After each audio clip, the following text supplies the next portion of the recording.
श्री स्वामी समर्थ. मध्यंतरी आम्हाला अक्कलकोटला जायचा योग आला. अगदी अचानकच ठरलं.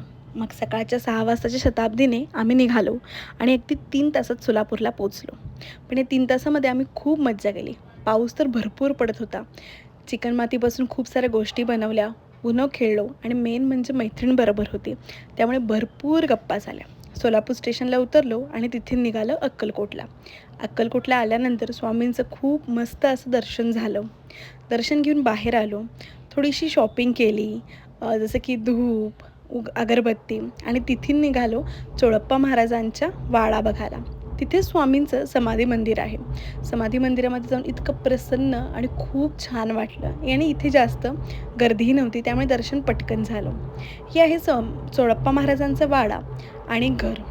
या घरामध्ये एक विहीर आहे आणि त्या विहिरीला पाणी लागत नव्हतं. तर तिथे स्वामींनी लघुशंका केली आणि त्यानंतर त्या विहिरीला पाणी लागलं आणि हे पाणी आजतागयत आहे. हीच ती विहीर ज्याच्याबद्दल मी तुम्हाला सांगत होते आणि ह्याची सगळी माहिती त्यांनी इथे व्यवस्थित लिहिलेली आहे. पण आम्हाला एक छोटा दादा भेटला आणि त्या दादाने आम्हाला सगळं व्यवस्थित दाखवलं आणि व्यवस्थित दर्शन घडवून आणलं. त्यानंतर आम्ही गेलो शंकर महाराजांचं दर्शन घ्यायला. इथला जो फोटो आहे शंकर महाराज आणि स्वामींचा, तो तर मला प्रचंड आवडला.